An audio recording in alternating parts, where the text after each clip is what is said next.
होता स्त्रीवादी काय म्हणत त्याला विचारांचा आढावा म्हणजे प्रोजेक्टचा घ्यायचा विषय आहे. तर मला असं लक्षात आलं की आपण जर काल नसू तर कालचा आणि आजचा विषय आपण जोडून घेऊ शकतो ना, हे नक्कीच करतोय आपल्याला. तर त्या पद्धतीने मी जाणार आहे. म्हणजे गीता आणि गीतेच्या अनुषंगाने मग महाराष्ट्रामधला स्त्रीवाद असं आपण घेऊ शकतो. तर तपशिलात जाणार नाही आणि फार वेळ घेणार नाही. महत्वाच्या गोष्टीवरती मी फक्त हायलाइट केली. तत्पूर्वी डिपार्टमेंटचं अभिनंदन करेन की चांगल्या प्रोजेक्ट घेऊन आपण हे वर्कशॉप आयोजित केलं आहे त्यामध्ये. आणि आणखीन एक राहिलं ते सगळ्यांना नवीन वर्षाच्या शुभेच्छा. आता आपण ऑफिशियली सुरुवात करू शकतो. भगवद्गीतेबद्दल आपण काल बरंच ऐकलं असेल आणि आपल्याला कल्पना आहे की उपदेश महाभारतामध्ये समावेश आहे. भीष्म पर्वाच्या सुरुवातीला भगवद्गीता 18 अध्यायात भगवद्गीतेचे येऊन जातात. आता महानुभाव मधला त्याच्याकडे पाहिजे दृष्टिकोन कसा आहे गीतेकडे, तर एक मुद्दा हिस्टॉरिकल आहे. तो कोणता की आपण असं सामान्यपणे मानतो की धृतराष्ट्र जो कौरवांचा बाप होता त्याला त्या काय म्हणतात त्याला प्रत्यक्ष रणांगणावरती जाऊन ते काही पाहता येणं शक्य नव्हतं, युद्ध वगैरे. त्यानं संजयाला तिथे नियुक्त केलं की तुम्हाला काय घडलं आज रोजचा रिपोर्ट डे टू डे ज्याला म्हणतो आपण करायचा. तर त्यातलं मिथकात्मक म्हणणं असं आहे की तो त्याला एक प्रकारची देवदृष्टी मिळाली आणि त्याने तिथूनच प्रक्षेपित करायला सुरुवात केली प्रत्यक्ष रणभूमीवर. दुसरा एक बुद्धिवादी क्लेम असा आहे की संजय तिथे सकाळी जायचा, ते धर्मयुद्ध होतं, म्हणजे ठराविक वेळेला सुरू होऊन ठराविक वेळेला संपायचं, जशी एखादी मॅच असते की नाही अशा पद्धतीने. तर मग सकाळी जायचा सगळं युद्ध पाहायचं आणि संध्याकाळी जाऊन त्याला रिपोर्ट काढायचा, अशी एक दुसरी कथा आहे. काही आता आपल्या देशी काय कर्तव्य नाही. पण आपण साधारणपणे असं समजतो की हे महाभारताचं जे युद्ध आहे ते सगळं संजयानं केलेलं रिपोर्टिंग आहे. म्हणजे भीष्मपर्व, द्रोणपर्व हे सगळा पुढचा भाग जो आहे तो संजयाने सांगितलेला आहे. तर मग जेव्हा अर्जुन आणि कृष्ण हे दोघ जण दोन सैन्यांच्या बरोबर मध्यभागी गेले. अर्जुनाने कृष्णाला सांगितलं की तू माझा रथ दोन सैन्याच्या मध्ये घेऊन उभा कर, म्हणजे मी बघतो कोणाशी लढायचं आहे मला कळेल. आणि मुख्य मुद्दा काय, कोणाची लढायची त्याला काही माहित नव्हतं, त्याचा भाग नाही तर माहितीच होतं.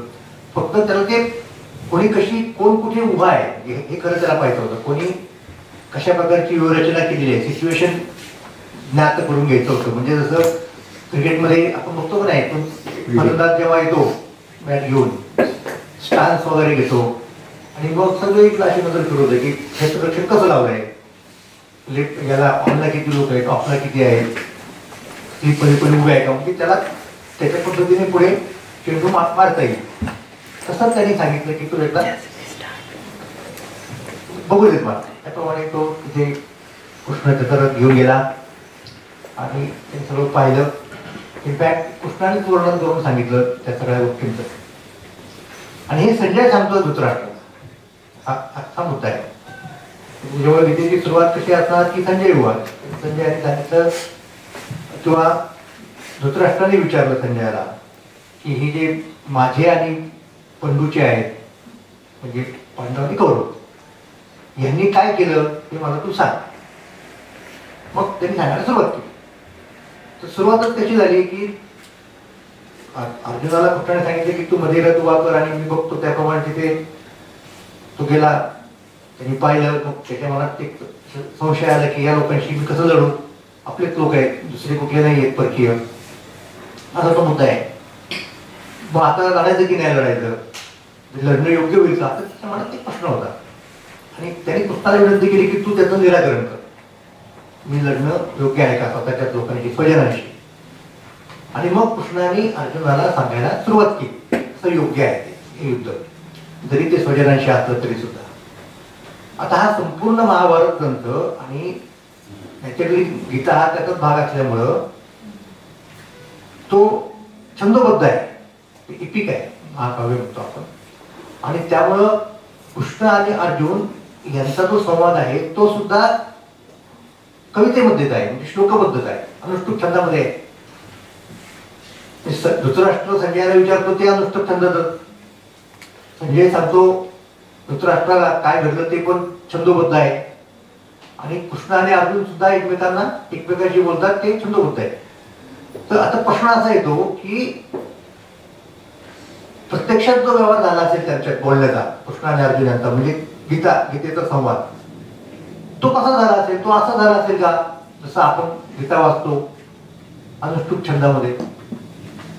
सामान्यपणे आपलं असं म्हणणं असतं की, म्हणजे निरीक्षण असतं की जे दोघं गद्यामध्येच बोलले असतील, बरोबर आहे ना, एकमेकांशी.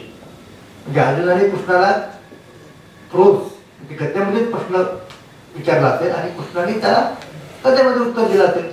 ते कवी वगैरे थोडेच होते, म्हणजे असं आपण म्हणू. पण प्रत्यक्षात चित्र तिथे कसं आहे की ते मग मुद्दा असा आला की कृष्णाने अर्जुनाला गद्यात उपदेश केला आणि त्याचं यांनी पद्य केलं व्यासाने. कारण महाभारताचा रचनाकार कोण आहे, व्यास. की ते तसेच बोलले बरोबर, हा बेसिक प्रश्न आहे. तर त्या प्रश्नावरती चक्रधर स्वामींचं मत असं आहे, मला सांगतो की श्रीकृष्ण चक्रवर्तीने अर्जुनाला गीता श्लोकेची निरूपिली,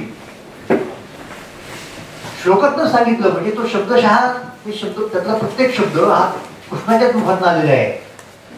ते संजयाने केलेलं कृष्णाच्या आणि अर्जुनाच्या संवादाचं रिपोर्टिंग नाही, पॅरेफ्रेझिंग नाही, स्वतःच्या भाषेत सांगितलेलं. म्हणजे वर्तमानपत्राचा रिपोर्टर येतो, माझं भाषण सुद्धा कुठे असलं आणि तो लिहून घेतो आणि पेपरला छापतो आणि लोक ते माझंच म्हणणं म्हणून स्वीकारतात किंवा नाकारतात, वाटेवर त्यांना पटलं नाही तर. आणि मग कधी कधी असं होतं की मला सांगावं लागतं की मला असं म्हणायचं नव्हतं. असं होतं ना नेहमीच्या व्यवहारामध्ये की माझ्या तुम्ही शब्द घातले गेले, मी जरी तसं म्हणावं तरी पण त्याचा अर्थ असा नव्हता. तर बाकीचे सगळे जे लोक आहेत गीतेवरती लिहिणारे, शंकराचार्यांच्या पासून तर ज्ञानेश्वरांच्या पर्यंत, त्या सगळ्यांनी असंच म्हटलेलं आहे की कृष्ण आणि अर्जुन यांच्यामध्ये संवाद झाला तो गद्यामध्ये झाला. आणि व्यासांनी त्याला ती पद्धत होती. एकच आपण चक्रधर स्वामींचं आहे की नाही, कृष्ण आणि अर्जुन हे एकमेकांना खरोखर त्या श्लोकामध्येच बोलले एकमेकांशी.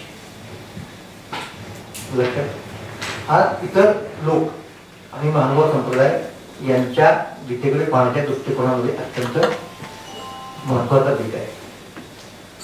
त्यामुळे तिथे आपण कुठे आपल्याला स्कोपच नाहीये की कृष्ण असं कसं म्हणेल, संजयने काहीतरी किंवा व्यासाने काहीतरी गडबड केलेली आहे असं नाही म्हणू शकत तुम्ही, कारण ते तसं तसं आलेलं आहे असं. ओके, हे मला मुद्दाम सांगायचं होतं की कृष्णाने अर्जुनाला पद्यामध्येच उपदेश केला असं.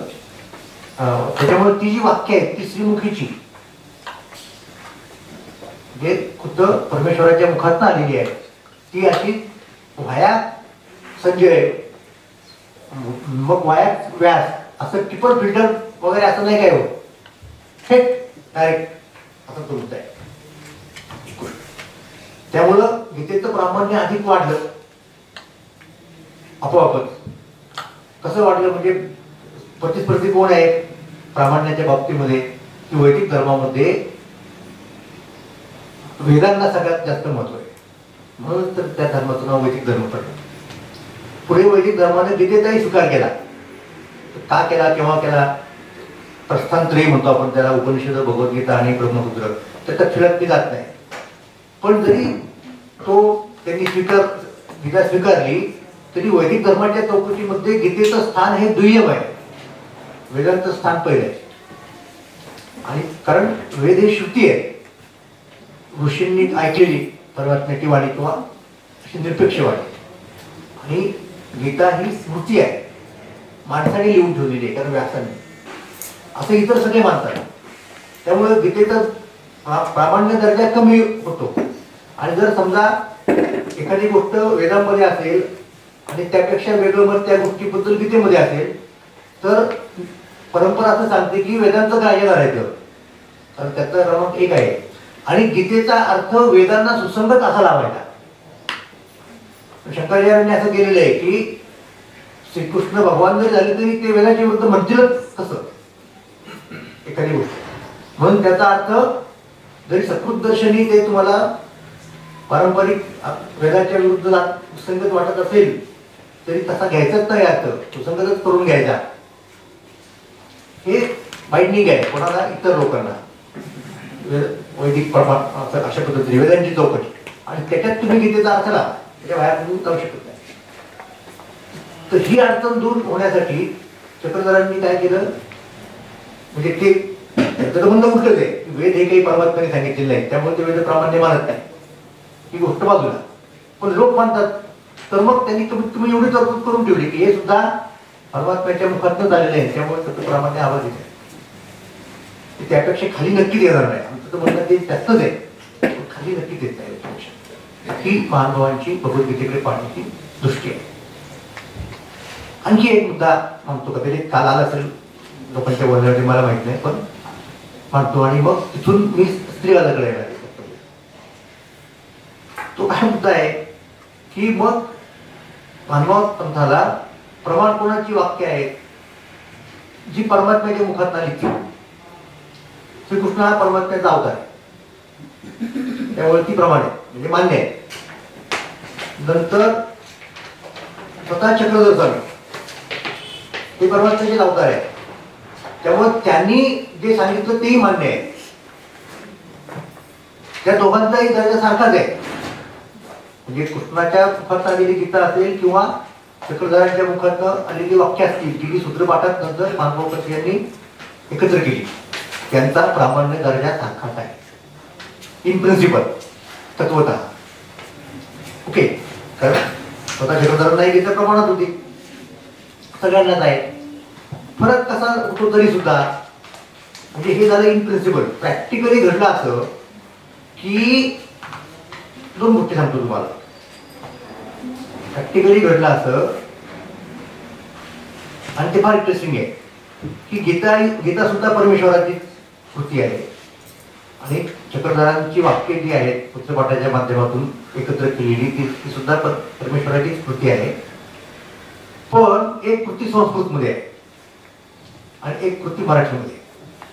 त्यामुळं एकतर प्रॅक्टिकली ती जास्त ऍक्सेसिबल आहे, ती सगळ्यांना, सर्वसामान्य लोकांना समजण्यासारखी आहे. गीता समजून घ्यायची म्हटल्यानंतर लोक जास्त जावं लागेल कदाचित, म्हणून हा झाला एक व्यावहारिक मुद्दा. दुसरा मुद्दा असा आहे की हा जो परमेश्वर आहे चक्रधरांच्या अवतारामधला, तो इतका जवळ आहे आपल्याला काळाच्या दृष्टिकोनातून की काही लोकांनी त्याला साक्षात पाहिलेलं आहे. तसं कृष्णाचं नाही, कृष्णाच्या आणि आपल्यामध्ये खूप दिवस गेले. मग आता जरी तत्वतः दोघांचंही प्रामाण्य मूल्य सारखं असलं, गीतेचं आणि पुत्रपाठाचं, तरी आधी गीता समजून घ्यायची, मग तिच्या चौकटीत मराठी ग्रंथाचा अर्थ लावायचा, जसं बाकीचे लोक करतात तसं. त्याच्याऐवजी सूत्रपाठ हाच खरा सोपा आणि जवळचा सगळ्यांना. प्रॅक्टिकली समजू मी, तत्वतः दोघांचा दर्जा सारखाच आहे, म्हणून सूत्रपाठाचं म्हणणं जे आहे ते त्याच परमेश्वराचं म्हणणं आहे. तो परमेश्वराने हा एकच आहे, हा परमेश्वर श्रीकृष्ण तोच चक्रधर आहे, त्यामुळे त्याच्यात काही फरक असणार नाही. पण चक्रधर जे सांगतायत त्याच पद्धतीने गीतेचा अर्थ लावला पाहिजे. म्हणजे प्रॅक्टिकली कसं झालं ते थोडं उलट झालं.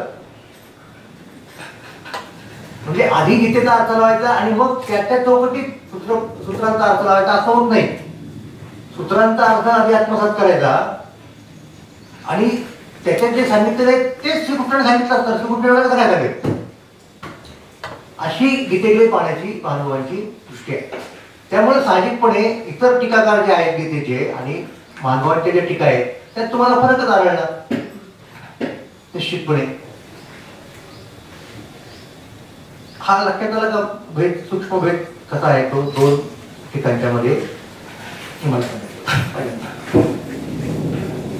आता ही अडचण ज्ञानेश्वरांच्या लक्षात आली की वेदांत प्रामाण्य हे गीतेपेक्षा जास्त मानलं जातं. पण ज्ञानेश्वरांनी तर वेदांत प्रामाण्य स्वीकारलेलं आहे, त्या प्रकाराप्रमाणे ते नाकारलेलं नाही.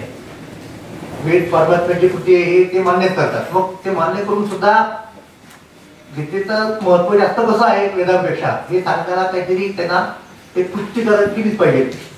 हर्मेनेटिक कृती म्हणून मी त्याला ती त्यांनी केली.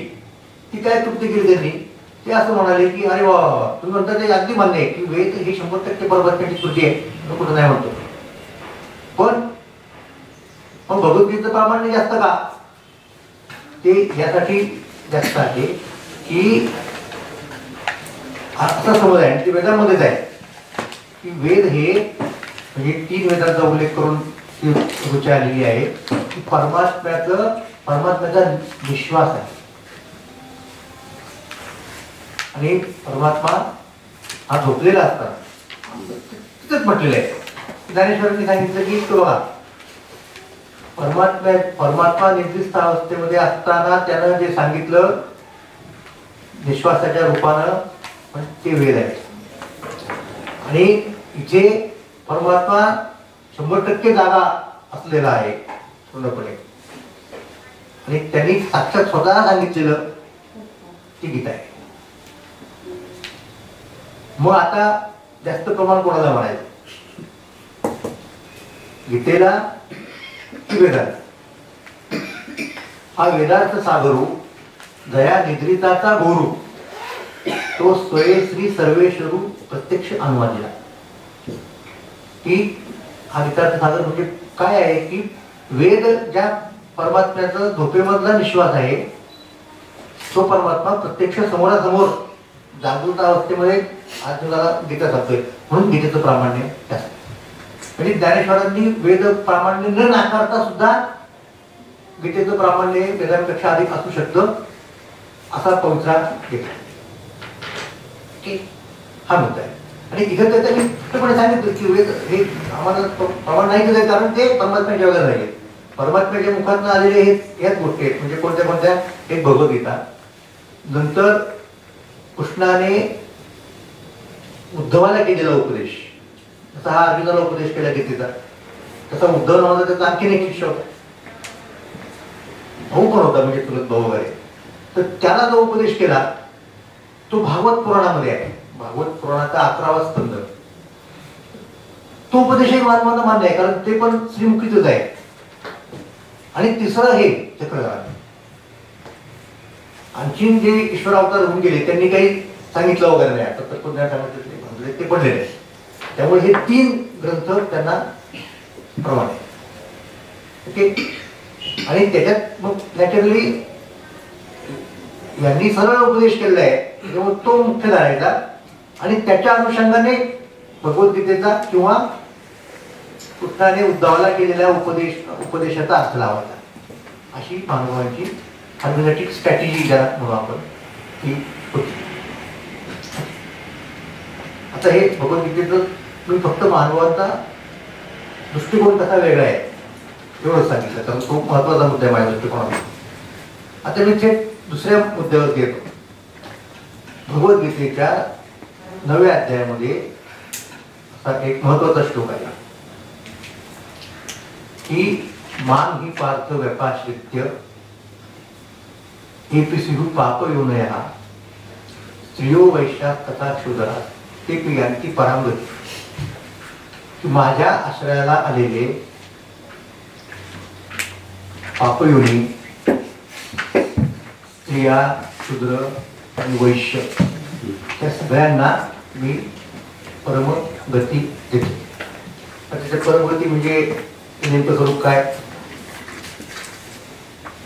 त्या दर्शनादर्शना त्यानुसार ठरेल. म्हणजे मोक्ष म्हणायचे की काय म्हणतात, पण गरीबर मोक्ष म्हणाय सगळ्यांना तो शब्द मान्य असल्यामुळे. तर मी या सगळ्यांना परमगती किंवा मोक्ष देतो. कोणाला? स्त्रिया, स्त्रिया, वैश्य आणि शूद्र. हे भगवद्गीतेत म्हटलेलं आहे. त्यामुळे भगवद्गीतेने या कॉन्टेक्स्टमध्ये स्त्रियांची बाजू उचलून जाते. म्हणजे पारमार्थिक क्षेत्रामध्ये, अध्यात्मामध्ये तुम्हाला असा भेदभाव करता येणार नाही, लिंगभेद करता येणार नाही. ओके, की एखादी व्यक्ती पुरुष आहे म्हणून तिला परमगती मिळेल आणि केवळ एखादी व्यक्ती केवळ स्त्री आहे म्हणून मिळणार नाही असं म्हणू शकत नाही. हा गीतेचा मुद्दा आहे. आणि हा गीतेचा मुद्दा चक्रधरांच्या याच्यामध्ये येतो बरोबर. चक्रधरांचे एक शिष्य होते सारंग पंडित म्हणून. तर चक्रधर सगळ्यांना उपदेश करायचे, स्त्रियांना, पुरुषांना, त्यांच्या शिष्यांमध्ये, आणि समानतेने उपदेश करायचे. म्हणजे स्त्रिया, पुरुष प्रेक्षक, सॉरी, श्रोत्यांना तिचा प्रिव्हिलेज नव्हता. तर त्याच्यामुळे तो सारंग पंडित नाराज झाला की काय बरोबर आहे काय. त्याच्या डोक्यात असं असतं ना की आपण पुरुष असल्यामुळं आपल्याला हे जास्त चांगलं समजेल किंवा व्हॉटेवर. तर ते स्वामींच्या लक्षात आलं. तर त्यावेळेला ते असं म्हणाले की ते महत्वाचं हे आहे वाक्य की तुमचा तो जीव आणि त्यांच्या त्या जीवलिया, म्हणजे पुरुषाचा म्हणजे पुलिंगी व्यक्तीचा जो आत्मा त्याला जीव म्हणायचं असतं आणि स्त्रियांच्या आत्म्याला जीवली असं म्हणायचं असतं का? नाही. तर जेंडरचा भेद हा हे चालत नाही. आत्म्याच्या स्तरावरती, जीवाच्या स्तरावरती जेंडर असं चालत नाही. हा अतिशय महत्वाचा मुद्दा गीतेमध्ये आला आणि साहजिकपणे तो सुसंगतपणे चक्रधरांनी उचललेलं आहे. ओके, हे मला सांगायचं होतं की कसं कनेक्शन आहे स्त्रियांसंबंधीचे जे विचार. त्याला टेक्निकली स्त्रीवाद वगैरे म्हणायची मला गरज वाटत नाही. तुम्ही रिकन्स्ट्रक्शन कोणाला गरज असेल तर करा. तर एक खूप चांगला प्रयत्न आपल्या डिपार्टमेंटला डॉक्टर मीना केळकर होत्या. त्यांचा एक छोटं पुस्तक आहे. त्यावेळेला त्याच्यावरती खूप चांगली चर्चा व्हायची.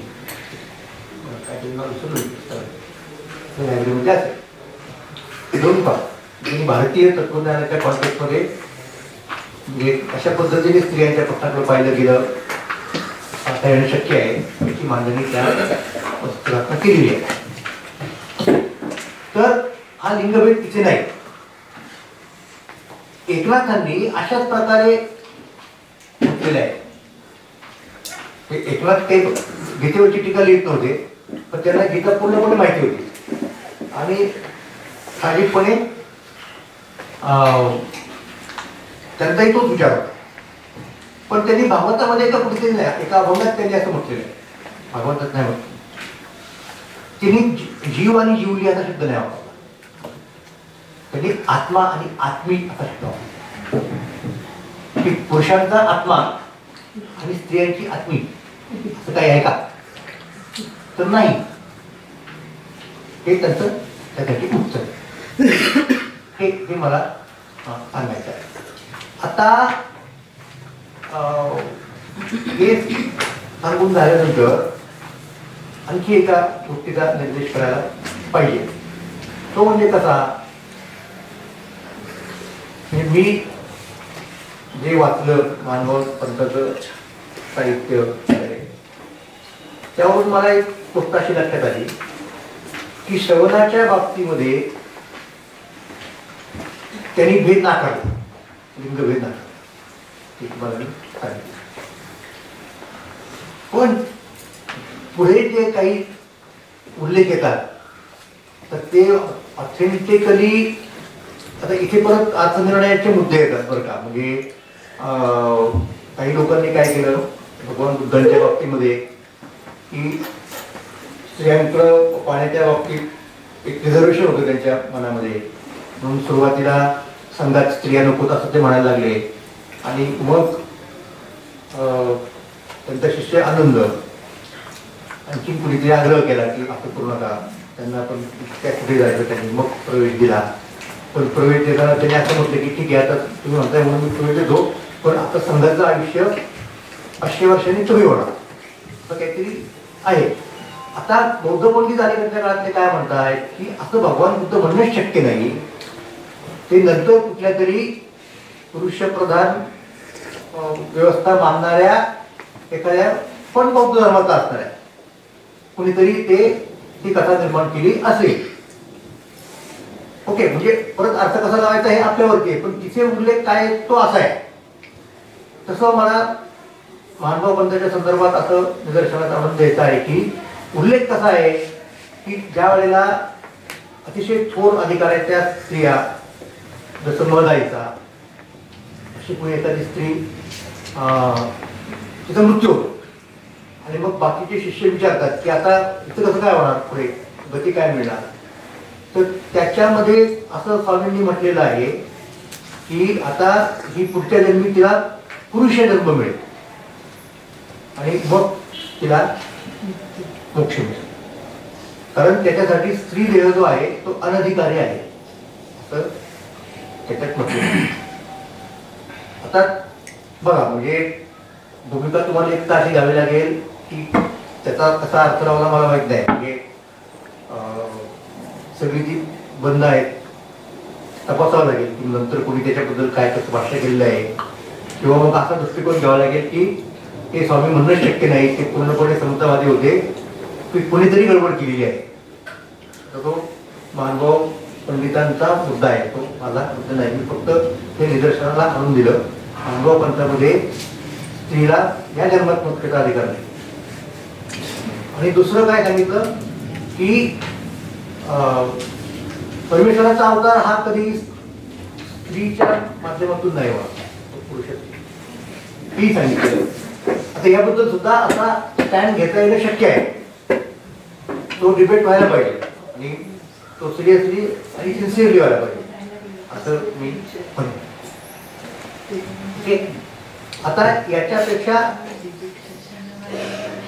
वारकरी पंथामध्ये, कारण दोघांनाही भगवद्गीतेप्रमाणे दोघांचा विचार एकत्रित का करावा लागतो, कारण त्यांना भगवद्गीता प्रमाण आहे, त्यांना दोघांना श्रीकृष्ण नावाचं दैवत प्रमाण आहे.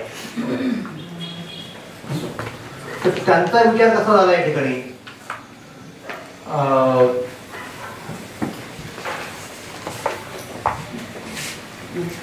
3 टप्पे म्हणजे 3 स्त्रियांचा उल्लेख केले.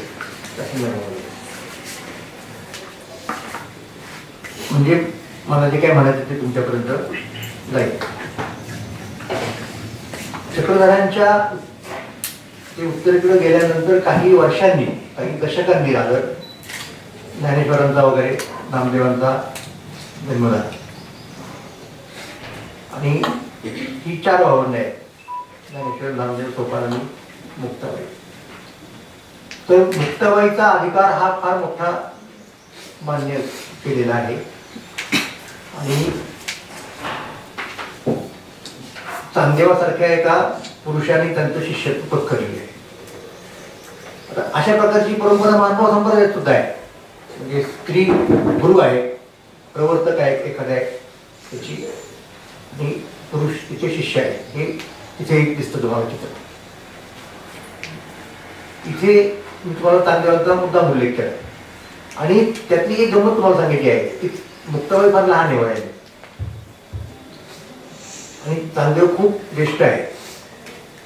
तर मुक्ताबाईंनी आपण त्या चांदेवाची आई आहोत असं समजून एक पाळणा दिला.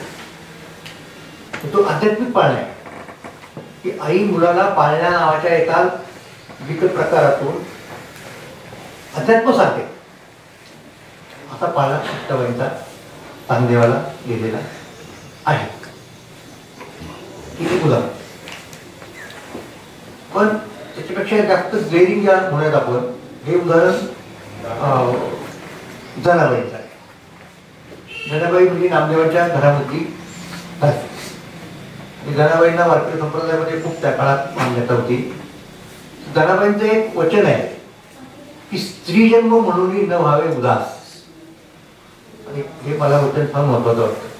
मदत केली आयचे साधू संतांच्या सहवासात गेल्यानंतर त्यांनी असा दिलासा दिला की स्त्री जन्म आहे मला म्हणून त्यांनी काही नुकसान होणार नाही आणि निराश व्हायचं कारण नाही. सांगायचा मुद्दा असा की परमार्थाच्या क्षेत्रामध्ये या मंडळींनी स्त्री आणि पुरुष हा भेद मिटवलेला आहे. त्याच्यानंतर तिसरं उदाहरण मी देणार आहे वारकरी संप्रदायामधलं, ते म्हणजे संत बहिणाबाई.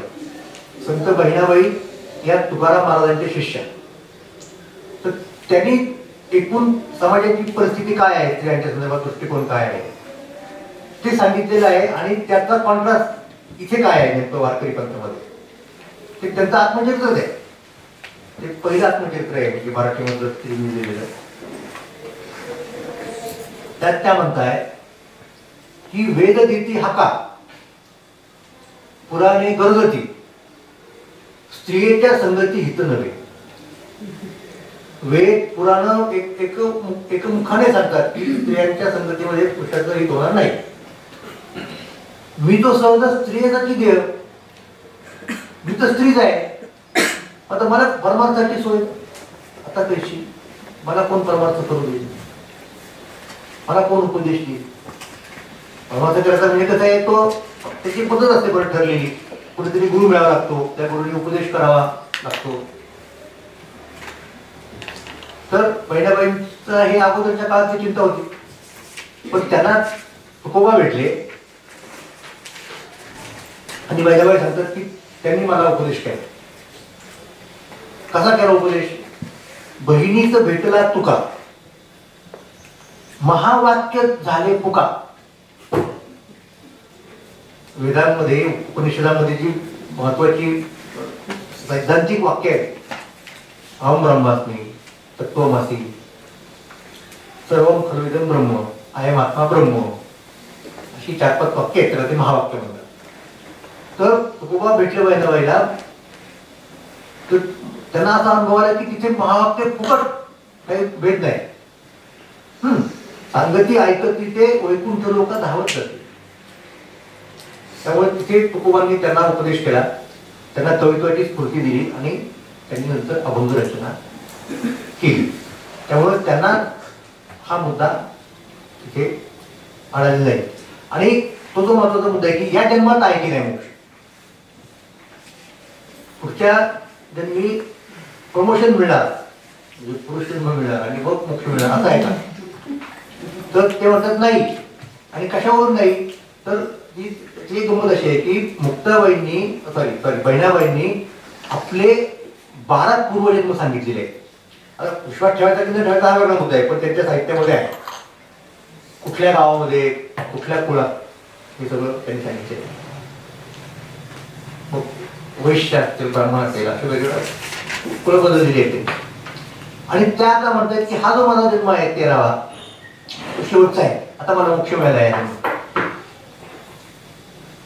हे तत्वतः आणि व्यवहारतः या संप्रदायामध्ये स्त्रीला याच जन्मात मोक्ष प्राप्ती होऊ शकते, हे पद्धतांनी वारकरी पद्धतामध्ये मान्य. आता अलीकडच्या काळामध्ये लोक काय म्हणतील किंवा म्हणू शकतील, ते असं म्हणतील की हे स्त्रियांचं स्वतंत्र व्यक्तिमत्व असणं आणि त्यामुळे तिला ती मोक्षाला पात्र किंवा अधिकारी होणं ही जी गोष्ट आहे, ती गोष्ट जरी तुम्ही म्हणता त्याप्रमाणे महानुभावांनी वारकऱ्यांनी मान्य केली असली, तरी तुम्हाला उदाहरणे दाखवून देता असली तरी ती पारमार्थिक क्षेत्रातली आहे, अध्यात्मातली. प्रत्यक्ष व्यवहारामध्ये काय पोझिशन आहे, तिथे स्त्री पुरुष विषमताच असेल की नाही. म्हणजे प्रत्यक्ष व्यवहारामध्ये जेव्हा तुम्ही येता तेव्हा बहिणाबाई कोणाची तरी पत्नी असते आणि त्या व्यवहारामध्ये त्या पतीचा अधिकार सगळ्या प्रॅक्टिकल गोष्टींमध्ये हा बहिणाबाईपेक्षा त्या मोठा असतात. त्यामुळं हे सगळं पूर्वीच्या लोकांचं जे तुम्ही म्हणतात स्त्रियांच्या बाजूचं असणं हे मर्यादित आहे असा आक्षेप अलीकडचे लोक करतात. आणि स्त्रियांच्याच काय म्हणजे जातीच्या बाबतीतही तोच आक्षेप येतो की त्यांनी शूद्रांना स्थान दिलं, अमुक केलं तमुक केलं, पण ते कुठे दिलं म्हणते की ते या पारमार्थिक किंवा आध्यात्मिक क्षेत्रापुरतच मर्यादित आहे. प्रत्यक्ष व्यवहारामध्ये बाकीचे जे भेद होते ते तसेच चालवून राहिले अशा प्रकारचा आक्षेप आधुनिक काळातले लोक येतात. मला त्या तथ्याला जायचं नाही, फक्त सांगायचं आहे की त्याच्यावरती काय म्हणता विषय. मग आता आपण जेव्हा विचार करतो ते आपण बाजूला ठेवूया गोष्टी आध्यात्मिक पारमार्थिक चित्र आपल्याला कसं दिसतं आणि त्यामुळे आपण भगवद्गीता आपण बाजूला ठेवू. आता एकदम आधुनिक काळामध्ये येऊ की स्त्रीला व्यक्ती म्हणून पर्सन स्थान पुरुषाच्या बरोबरी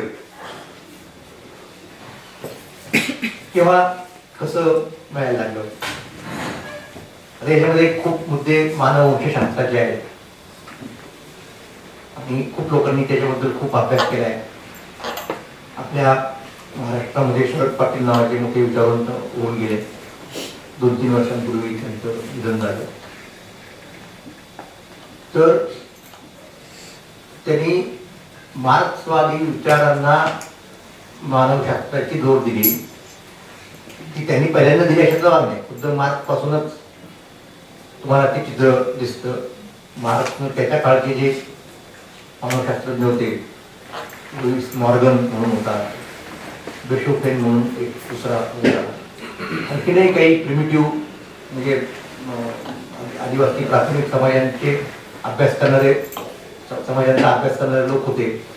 त्यांचंही ग्रंथ सगळे वाचलेले आणि त्या ग्रंथांच्या त्यांनी नोट्स काढलेले आहेत. नोटबुक्स म्हणतात त्या कशा वयाच्या वया भरलेल्या आहेत.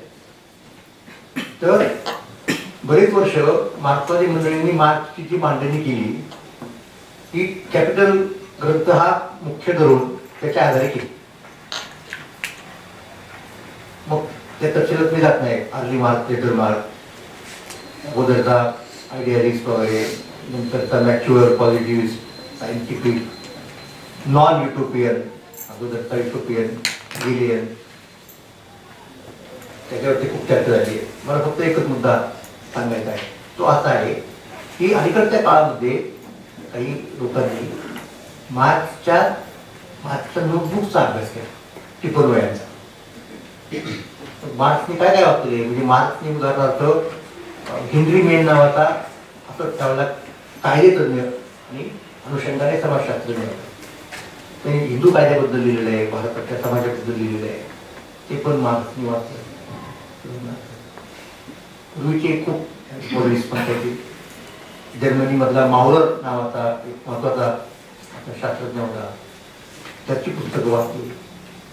आणखी भारताच्या इतिहासाची पुस्तकं वाचली आणि पुस्तकं वाचताना त्यांनी नोट्स काढले की अमक्या पानावरती हा असा असा म्हणतो आणि त्या संबंधी आपलं मत स्वतःच त्याचा शेरा तो समासामध्ये येईल. तर ते मार्क्सचं खरं मत आणि तो खरा मॅच्युअर मार्क्स.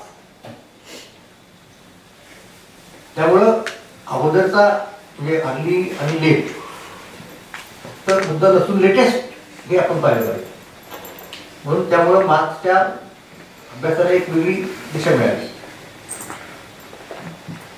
मग त्या दिशेवरून असं लक्षात येतं की मधल्या काळात ज्याप्रमाणे मार्क्सवरती लोक आक्षेप घेत होते काही नाहीये मार्क्समध्ये. ते जे आक्षेप आहेत ते फार तर एंगल्सच्या मांडणीला लागू होऊ शकतील, मार्क्सच्या नाही. असा एक पक्ष अलीकडच्या काळामध्ये आहे म्हणजे अस्तित्वात फक्त नोंद घेतली पाहिजे आपण आणि त्या पद्धतीने पाहिलं पाहिजे. तर त्या प्रकारच्या मानववंशशास्त्रीय रिसर्चमध्ये असं दिसलं की प्राथमिक समाज जे होते त्यांच्यामध्ये स्त्री पुरुष विषमता होती.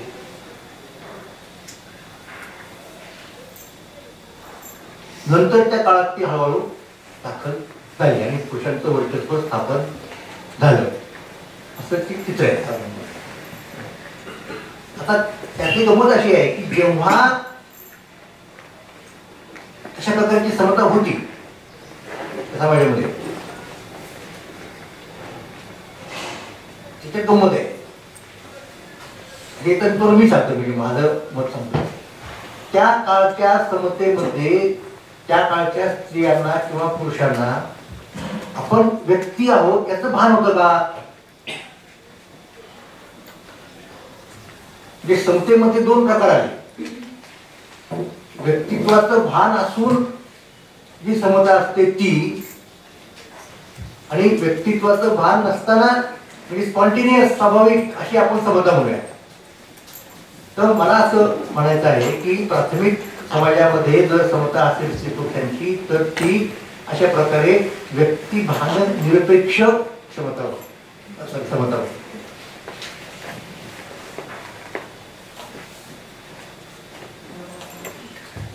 आपण या समतेची गोष्ट करत आहोत ती कशी आहे की व्यक्तीला स्वतःच्या स्वायत्ततेची, स्वतंत्रतेची, अस्तित्वाची जाणीव किंवा भान निर्माण झालेला आहे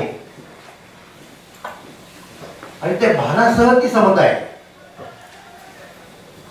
म्हणजे प्राथमिक समाजामध्ये कोणी एकेकाळी जर समता असेल तर असं म्हणू शकतो आपण ती it was a kind of unconscious equality.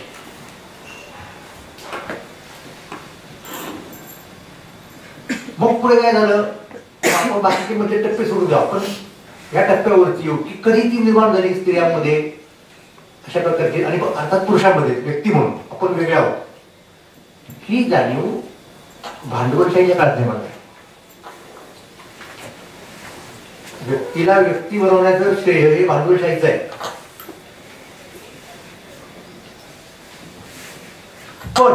पण तिथे भांडवलशाहीच्या काळामध्ये स्त्रीचं व्यक्तित्व हरवलं.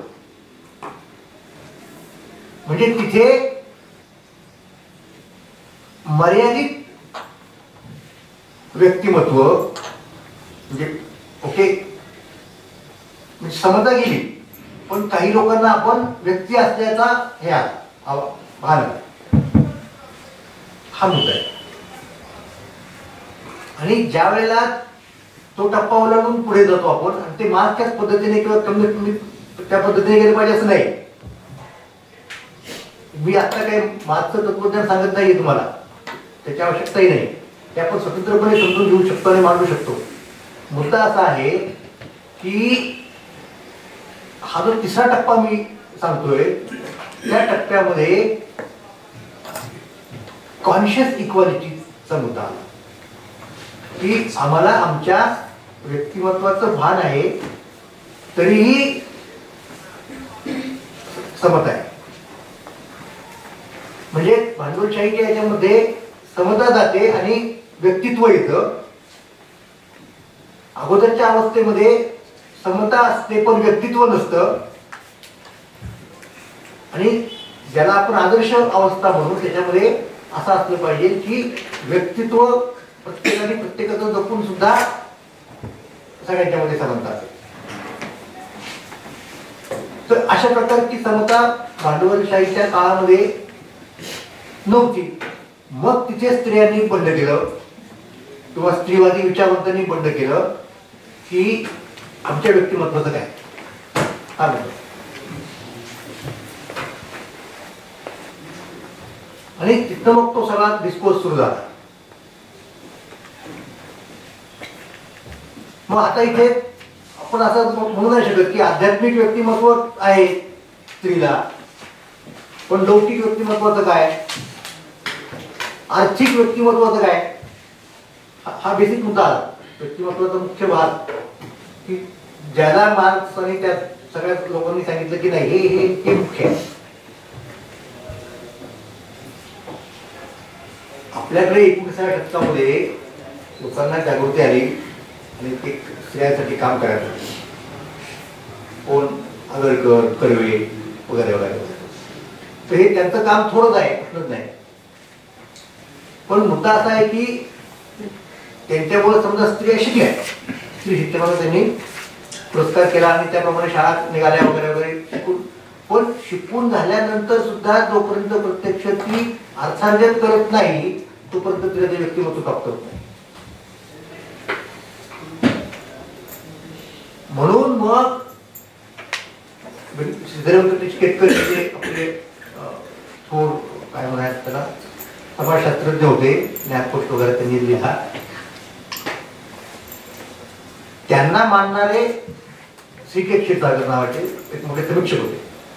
तर त्यांनी असं लिहिलं की महाराष्ट्रामध्ये जरी आपण नाव घेतो आगरकर वगैरे लोकांची, त्यांनी समतेची मांडणी केली असेल, पण प्रत्यक्ष समता कधी शक्य झाले?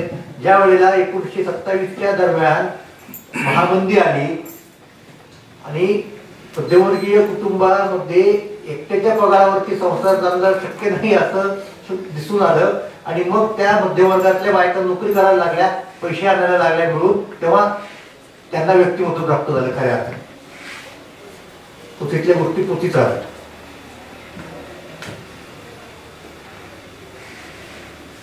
हा एक मुद्दा मला सांगायला होता. आणि तिसरा मुद्दा मी सांगणार आणि थांबणार. ही जी मांडणी आहे सगळ्याच्यामध्ये आधुनिक काळामध्ये सगळ्यात रॅडिकल मांडणी जर तुम्ही केली असेल तर ती महात्मा ज्योतिराव फुले यांनी केली. आणि ती त्यांची स्वतःची आहे, कोणाकडून तरी बेचलेली नाही. आग्रेकर वगैरे जी मंडळी आहेत ना, म्हणजे त्यांचा सगळा थोडपणा मान्यच आहे, पण ते मिल वगैरे असे लोक वाचून त्यांच्या आधारे सांगतायत.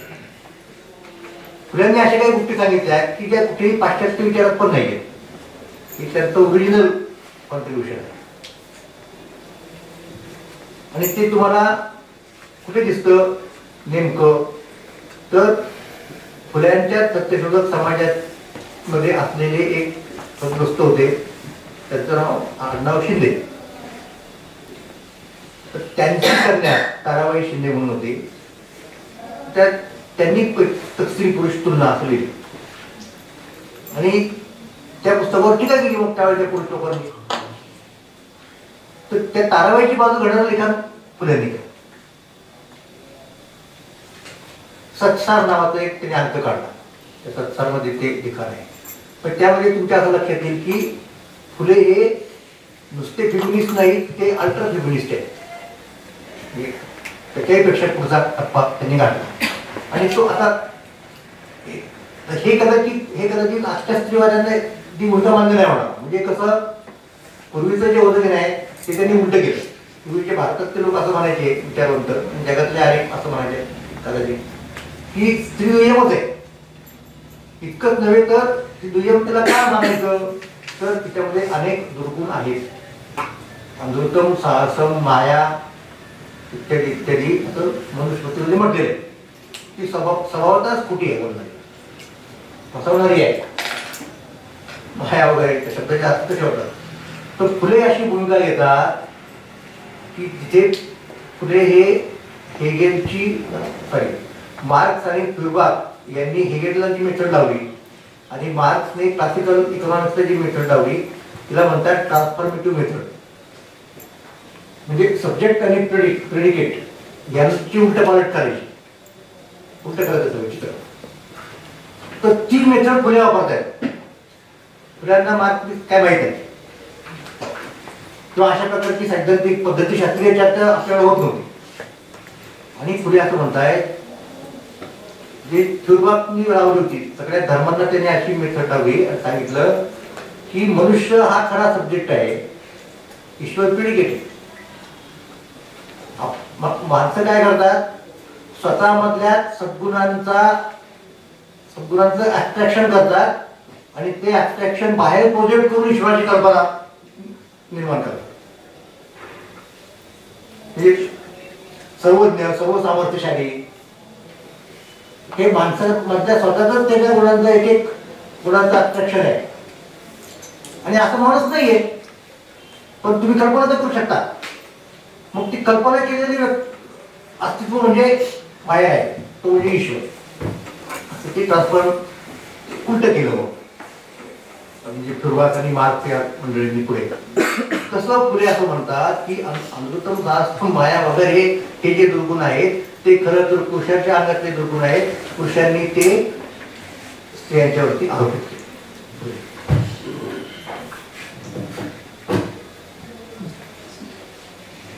आणि मग ते देतात ताराबाई आणि फुले. आणि मग ते पुढे जाऊन सांगतात की मग हा मुद्दा बेसिकली ते असं समजतात की स्त्री ही पुरुषापेक्षा श्रेष्ठ. आता मी याला स्त्रीवाद नाही म्हणणार आहे, त्याच्याही पुढची थिअरी आहे.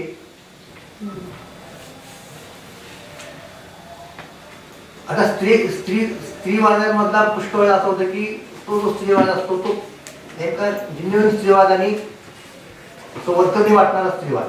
बरेचसे स्त्रीवादी विचारवंत म्हणजे त्याच्यात स्त्रिया पण आल्या या वस्तुतः व्यक्तिवादी असतात आणि आपल्याला वाटतं की ते स्त्रीवादी आहेत.